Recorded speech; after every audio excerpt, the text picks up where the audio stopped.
Party इन दिनों चर्चा में है। एक तरफ राहुल गांधी भारत जोड़ो यात्रा निकाल रहे हैं, तो वहीं दूसरी तरफ कांग्रेस में अध्यक्ष पद का चुनाव हो रहा है। थरूर और खड़गे दोनों ही उम्मीदवार हैं और दोनों ही जमकर प्रचार कर रहे हैं। इसी बीच खड़गे साहब भोपाल पहुंचे। पत्रकारों से बातचीत में उन्होंने कहा, जब पत्रकारों ने उनसे पूछा कि लोकसभा चुनाव में विपक्ष की तरफ से पीएम पद का चेहरा कौन होगा, तो उन्होंने कहा कि जब बकरा बकरीद में बचेंगे तभी तो मुहर्रम में नाचेंगे। पहले जरा ये बयान सुन लीजिए जिस पर बवाल मचा हुआ है। हमारे में कहावत है, मैं बहुत जगह रिपीट करता हूँ, बकरीद में बचेंगे तो मुहर्रम में नाचेंगे। पहले तो मेरा चुनाव खत्म होने दो, मैं अध्यक्ष बनने दो, उसके बाद देखेंगे। तो इसी बयान पर अब बीजेपी कह रही है कि खड़गे साहब ने मुस्लिम समुदाय का अपमान किया है। हमारे साथ वरिष्ठ पत्रकार विचित्र मणि राठौर जी हैं। सर, स्वागत है आपका। सर, इस बयान का क्या मतलब निकाला जाए, इस कहावत का क्या मतलब निकाला जाए? उन्होंने कहा कि हमारे यहाँ एक कहावत है कि बकरीद से बचेंगे तो मुहर्रम पे नाचेंगे। हाँ। बीजेपी ये बात इसलिए कह रही है, पहली बात तो ये है कि अगर बीजेपी मुस्लिम समुदाय को लेकर के आहत हो रही है तो ये अच्छी बात है, लोकतंत्र के लिए शुभ संकेत है। हाँ। कि समाज के हर तबके के बारे में लोग सोचते हैं, खासकर तब जब माना जाता है कि बीजेपी ध्रुवीकरण की राजनीति करती है। लेकिन जो बकरीद वाला बयान है, उनके कहने के दो अर्थ होंगे। बीजेपी क्यों कहना चाह रही है, वो स्वाभाविक है कि बीजेपी को अपने विपक्षी पर हमला करने का एक मौका मिला, और मौका मिला तो वह क्यों चुकेगी। लेकिन इससे आगे बढ़कर देखिए तो इसका एक अर्थ तो ये है कि वो ये कहना चाहते हैं कि पहले तो मुझे अध्यक्ष बन जाने दो, अध्यक्ष पद का चुनाव है। नेहरू गांधी परिवार ने ये नहीं कहा है कि खड़गे हमारे उम्मीदवार हैं। खड़गे उनके उम्मीदवार बताए जाते हैं, लेकिन वो हैं या नहीं ये स्पष्ट नहीं है। तो वैसी स्थिति में खड़गे जी ये पहले सुनिश्चित कर लेना चाहते हैं कि 17 तारीख को वोटिंग होगी, 19 तारीख को जब नतीजे आएंगे कांग्रेस अध्यक्ष पद के, तो वो अध्यक्ष हो जाए। अध्यक्ष हो जाएंगे तब तय होगा कि वो प्रधानमंत्री पद का कि कांग्रेस में प्रधानमंत्री पद का उम्मीदवार कौन है। दूसरी चीज़ एक ये हो सकती है कि इनडायरेक्टली लगभग जब माना जा रहा है कि खड़गे ही नए अध्यक्ष होंगे कांग्रेस के, शशि थरूर की तुलना में उनके वोट ज़्यादा हैं, जिस तरह से कांग्रेस डेलीगेशन में उनको सपोर्ट मिल रहा है, उसमें भी ये माना जा रहा है। उसमें हो सकता है कि खड़गे जी इनडायरेक्टली ये इम्प्रेशन देने की कोशिश कर रहे हों कि कांग्रेस अध्यक्ष वो बनेंगे, पार्टी उनके नाम पर लड़ेगी, तो कल को प्राइम मिनिस्टर बनने की बारी आएगी तो उसमें कौन सी बुराई है। जब 2024 में खड़गे 82 साल के हो जाएंगे। ऐसा कहने के अभी तो ये ट्रेलर है, फिल्म तो अभी बाकी है। हाँ, हो सकता है जब 81 साल में मोरारजी देसाई पीएम बन सकते हैं तो 82 साल में खड़गे की भी तमन्ना जग सकती है। तो कुछ लोग ये कह रहे हैं, इस बयान का मतलब ये भी निकाल रहे हैं कि खड़गे जी ये कह रहे हैं कि पार्टी के अंदर अंदरूनी लड़ाई है, उस लड़ाई से उबर जाए उसके बाद लोकसभा चुनाव में लड़ेंगे। ऐसा भी कुछ मायने हैं क्या? देखिए, कांग्रेस के अंदर अंदरूनी लड़ाई नहीं है, कांग्रेस के अंदर सिर्फ विजन की लड़ाई है। सबसे बड़ी चीज कि कांग्रेस का कांग्रेस की दृष्टि क्या है, चुनावों को लेकर के, भविष्य की राजनीति को लेकर के कांग्रेस कैसे लड़ेगी तो किसके नेतृत्व में लड़ेगी। क्या मल्लिकार्जुन खड़गे के नेतृत्व में लड़ेगी जो पार्टी के अध्यक्ष होंगे, या पार्टी में प्रधानमंत्री पद का उम्मीदवार कोई और होगा। बीजेपी में भी पार्टी के राष्ट्रीय अध्यक्ष होते हैं, लेकिन राष्ट्रीय अध्यक्ष प्रधानमंत्री का उम्मीदवार हो, वहाँ ऐसा कभी नहीं हुआ। कांग्रेस में ये चीज़ रही है कि अध्यक्ष ही प्रधानमंत्री भी होता है, प्रधानमंत्री ही अध्यक्ष भी होता है। बीजेपी में ये चीज़ नहीं रही है। तो कांग्रेस इस बार बीजेपी के तर्ज पर, उसके पैटर्न पर चलेगी, या अपना पैटर्न वो बनाएगी, अपने पैटर्न पर चलेगी कि नहीं भाई खड़गे जी अध्यक्ष हैं, अध्यक्ष रहें, प्रधानमंत्री के बारे में नेहरू गांधी परिवार तय करेगा। इसलिए एक तो ये बात है। दूसरी बात ये है कि मल्लिकार्जुन खड़गे के सामने सबसे बड़ी चुनौती अभी क्या है। अभी भले ये माना जा रहा है कि वो जीत जाएंगे, फिर भी अभी सबसे पहले उनके सामने चुनौती है उनका अध्यक्ष बन जाना। अब अध्यक्ष बनने के बाद जो चुनौती की बात करें, उसके बाद चुनौती ये है कि उनको अलग अलग ध्रुवों को साधना होगा। एक तो सबसे बड़ी बात है नेहरू गांधी परिवार। नेहरू गांधी परिवार के साथ उनके रिश्ते कैसे रहेंगे ये देखना पड़ेगा, क्योंकि वो अपने हिसाब से पार्टी को जिताने के लिए या चुनाव में कुछ अच्छा करने की कोशिश करेंगे, या जो नेहरू गांधी परिवार ने कह दिया वो करेंगे। ये चुनाव के बाद ही इसका अंदाजा लग सकता सर, है। आज थरूर जी का एक बयान आया कि उन्होंने कहा कि मेरे साथ भेदभाव हो रहा है। जब भी वो जाते हैं प्रचार करने के लिए तो प्रदेश अध्यक्ष या पीसीसी मेंबर ही कार्यालय में उपलब्ध नहीं रहते, मौजूद नहीं रहते हैं, उनके साथ बड़े नेता चल रहे हैं। देखिए, मैंने कहीं ना कहीं दर्द छलका है उनका। आपको लगता है क्या भेदभाव हो रहा है दोनों के बीच? नहीं, जब चुनाव में हम लड़ रहे हों, दो लोग चुनाव में लड़ रहे हों, तो अगर कोई आपके साथ नहीं जा रहा है, दूसरे के साथ जा रहा है, तो इसमें भेदभाव क्यों? वोट जब खुल करके कमलनाथ बोल चुके हैं, अशोक गहलोत बोल चुके हैं, दिग्विजय सिंह बोल चुके हैं कि वो लोग खड़गे के साथ हैं, तो वो सारे लोग जाहिर तौर पे खड़गे के पक्ष में खड़े होंगे। तो इसलिए शशि थरूर की ये शिकायत तो कोई जायज नहीं दिखती कि वैसे दोनों के बीच लोकप्रिय कौन है, थरूर और खड़गे के बीच में अगर देखा जाए तो? देखिए, लोकप्रिय वही होता है जिसको वोट मिलता है। उस आधार पर जो कांग्रेस में बात दूसरे, वोट उसको मिलता है जिसके पीछे गांधी परिवार का सपोर्ट होता है। यहाँ तो आप इसको ये भी लोकप्रियता देखिए, दूसरा, लोकप्रियता का मतलब क्या है? जो लाइमलाइट में रहता हो, जिसका चेहरा चमकदार हो, जनता के बीच उसकी अच्छी जनता छवि के हो। बीच अगर देखिए तो खड़गे मल्लिकार्जुन साहब- खड़गे का इतिहास पुराना है। मल्लिकार्जुन खड़गे ये कर्नाटक में बहुत छोटे स्तर से राजनीति शुरू किए। तब से लेकर के उन्होंने जमीनी राजनीति की। वो 8 या 9 बार वहाँ विधायक रहे, राज्य सरकार में कई बार मंत्री रहे, मुख्यमंत्री बनते बनते रह गए। 2 बार से लोकसभा के सदस्य थे, पिछली बार हार गए थे तो फिर राज्यसभा के सदस्य हैं। लेकिन तो उनका एक लंबा करियर है। इस लिहाज से देखें तो शशि थरूर यूनाइटेड नेशन में थे, वहाँ से पैराशूट से उतरे और 2009 में चुनाव में आ गए। तो उनका कोई जनता से उस तरह का कनेक्शन नहीं है। मैं ये नहीं कहना कह रहा हूँ कि शशि थरूर गलत हैं या सही हैं, लेकिन अगर आप ये देखेंगे कि जनता के बीच किसका आधार है, तो मैं समझता हूँ कि खड़गे इस मामले में मजबूत। बेहतर कौन होगा दोनों में से आपके हिसाब से? थरूर चूंकि कहते हैं कि खड़गे जी हैं वो सिस्टम के आदमी हैं और मैं जो हूँ वो सिस्टम में बदलाव करना चाहता हूँ, और अगर आपको बदलाव करना है तो खड़गे सिस्टम का मतलब क्या है? सिस्टम का मतलब उनका नेहरू गांधी परिवार है। देखिए, कांग्रेस की एक त्रासदी भी है, या सत्ता की ही एक त्रासदी है कि वहाँ पर जिसके हाथ में सत्ता, जब तक उसके हाथ में सत्ता नहीं होती है, जिसके जरिए उसको सत्ता पाना होता है, वो उसके सामने नतमस्तक रहता है।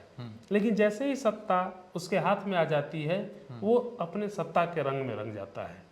जैसे पीवी नरसिम्हा राव जब प्रधानमंत्री थे, कांग्रेस अध्यक्ष थे, तब उनके मंत्रिमंडल में मंत्री होते थे और कांग्रेस के कोषाध्यक्ष भी होते थे, सीताराम केसरी। सीताराम केसरी नरसिम्हा राव का पैर छूते थे। जब नरसिम्हा राव को प्रधानमंत्री पद से हटने के बाद कांग्रेस अध्यक्ष छोड़ने की नौबत आई, उन्होंने अपनी तरफ से सीताराम केसरी को अध्यक्ष बनाया था। उनकी मंशा ये थी कि सीताराम केसरी अध्यक्ष होंगे तो वही करेंगे जो मैं हूँ। लेकिन अध्यक्ष बनने के बाद केसरी ने सबसे पहला काम ये किया कि नरसिम्हा राव को संसदीय दल के नेता पद से हटवाया, और वो खुद अपने लिए प्रधानमंत्री पद की जल्दबाजी में आ गए। उन्होंने देवेगौड़ा की सरकार से समर्थन वापस ले लिया था, बिना पार्टी में सलाह मशवरा किए। जब देवेगौड़ा पद छोड़ रहे थे तो उन्होंने कहा था कि old man in hurry to be prime minister, बूढ़ा आदमी प्रधानमंत्री बनने की जल्दीबाजी में था। एक तो ये बात हुई। दूसरी बात कि कांग्रेस में अगला अध्यक्ष, अगर मान लीजिए कि मल्लिकार्जुन खड़गे बन जाते हैं, तो क्या मल्लिकार्जुन खड़गे नेहरू गांधी परिवार के प्रति निष्ठावान रहेंगे? अभी जो दिख रहा है उसमें रहेंगे। लेकिन कांग्रेस का आप इतिहास देखिए, साउथ से जितने भी लोग आते हैं वो वही नहीं हुआ है। वो तो साधारण सी बात है, मैंने पहले भी इस बात की चर्चा की है। सर ने बताया था कि साउथ से जो भी कांग्रेस के अध्यक्ष बने हैं उनका गांधी परिवार के साथ हमेशा जो है लड़ाई उनकी चलती ही रही है, उन्होंने बिगुल फूंका उनके साथ। आप देखिए, उसमें निजलिंगप्पा, और 1969 में निजलिंगप्पा, और 1978 में ब्रह्मानंद रेड्डी, ये 2 कांग्रेस के ऐसे अध्यक्ष थे जिन्होंने इंदिरा गांधी को पार्टी से बाहर निकाला था। नरसिम्हा राव के समय सोनिया गांधी की नहीं बनी थी। नेहरू जी के समय में कांग्रेस के एक अध्यक्ष थे नीलम संजीव रेड्डी।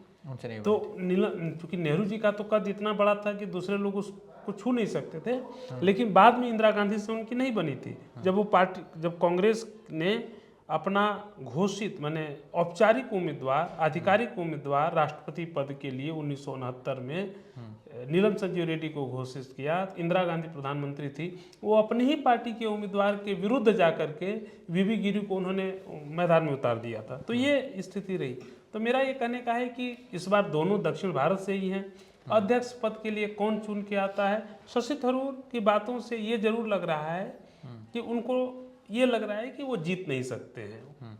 तो जब आदमी को लगता है कि हम जीत नहीं रहे हैं तो तमाम चीज़ें बताता है कि अगर मैं हार भी गया तो ये वजह उसकी होंगी। तो इसमें बेसिक असल चीज़ ये नहीं है कि कौन जीतेगा, असल चीज़ ये है कि जो जीतेगा उसके सामने चुनौती क्या होगी। चुनौतियों की- बकरीद का बकरा बकरीद का मैंने बकरीद में बचेगा तब जाकर के वो मुहर्रम में नाचेगा। हालांकि बीजेपी जो तंज कस रही थी वो ये कस रही थी भाई मुहर्रम तो मातम का त्यौहार है, उसमें तो मातम होता है, उसमें नाचने की बात कहाँ हुई।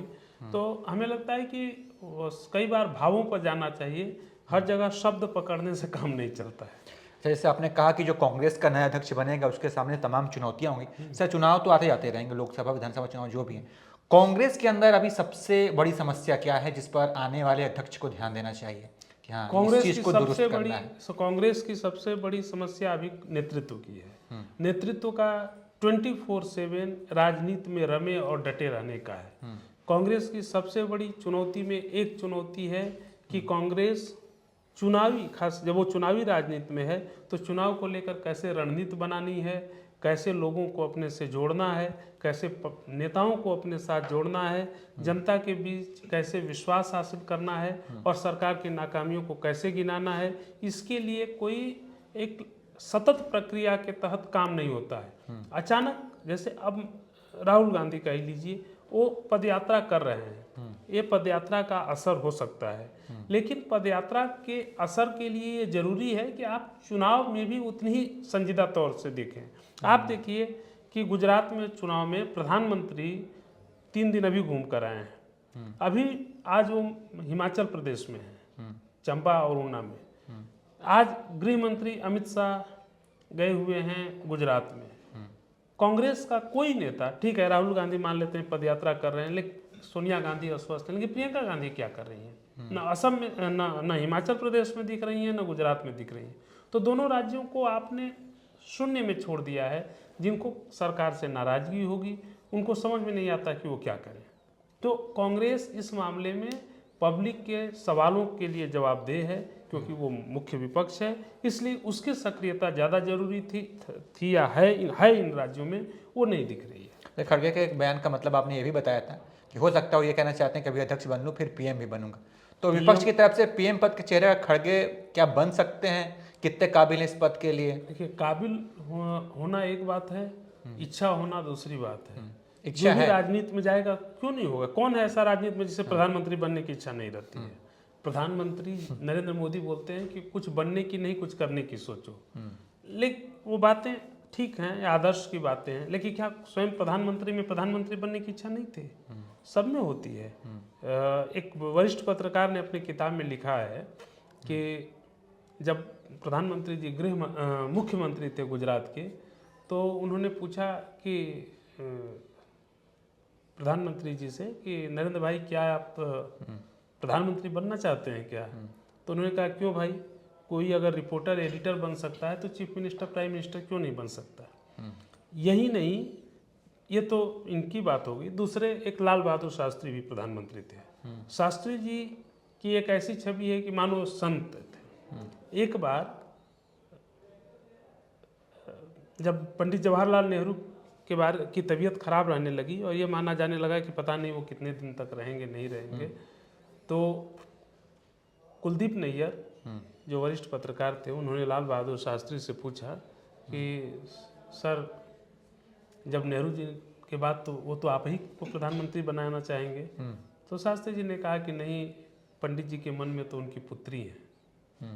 तो कुलदीप नैयर ने कहा तब तो आप तो उनके ऐसे ही इंदिरा गांधी के नाम पर तैयार हो जाएंगे। तो शास्त्री जी चुप रहे, फिर थोड़ा मुस्कुराए और बोले कि मैं कोई संत नहीं हूँ। तो जिन्हें लोग राजनीति में संत समझते हैं वो भी प्रधानमंत्री बनना चाहते हैं, क्योंकि प्रधानमंत्री का पद हमें लगता है भारतीय राजनीति में मोक्ष का रास्ता है, ऐसा राजनेता मानते हैं, इसलिए हर कोई प्रधानमंत्री बनना चाहता है। तो खड़गे की भी तमन्ना हो सकती है, क्योंकि आप ये देखिए कि प्रधानमंत्री पद इस देश में किसी ने ठुकराया नहीं है जिसको मिला। गांधी जेपी को छोड़ दें और कुछ हद तक सोनिया गांधी को छोड़ दें, तो जिसको भी मौका मिलता है वो प्रधानमंत्री बनता है। तो खड़गे जी के आने वाले समय में अपने नाम पर या राहुल गांधी के नाम पर या फिर किसी और अन्य कांग्रेस के नेता के नाम पर क्या सभी विपक्षी पार्टियों को राजी कर लेंगे? ये तो दूर की चीज़ है। मैंने कहा कि चाहने की बात है, अपने लिए कोशिश करने की बात है।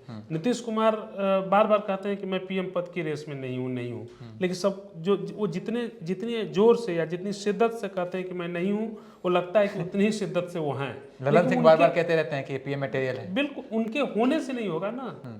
वो चाहते हैं कि वो बन जाए, लेकिन सब लोग जब तक नहीं चाहेंगे या उस तरह का समीकरण नहीं बनेगा तब तक वो पीएम नहीं बन सकते हैं। तो चाहना एक बात है। अभी तो कांग्रेस के लिए सबसे बड़ी चुनौती तो ये है कि उनके पास अभी 52 लोकसभा, पिछले चुनाव में वो 52 सीटें जीती थी, अगली बार कम से कम 152 तो जीते, 100 सीटें और जब जीत लेगी उसके नेताओं को लगेगा कि कौन उनका सबसे ताकतवर नेता है, तब वो सोचेंगे कि प्रधानमंत्री कौन बनेगा, नहीं बनेगा। ठीक, तो कांग्रेस में अध्यक्ष पद का चुनाव चल रहा है। थरूर और खड़गे दोनों ही उम्मीदवार हैं और जमकर प्रचार कर रहे हैं, खूब बयानबाजी भी हो रही है। दोनों के बयानों के मतलब क्या हैं और आने वाले समय में जो कांग्रेस अध्यक्ष बनेगा उसके सामने क्या चुनौतियां होंगी, वो उसे कैसे हैंडल करेगा, इन तमाम मुद्दों पे हमने विचित्र सर से बात की। उम्मीद है कि चुनाव को लेकर आपकी राजनीतिक समझ थोड़ी और दुरुस्त हो गई होगी। इस वीडियो में इतना ही। बाकी तमाम अपडेट्स के लिए आप देखते रहिए एबीपी लाइव।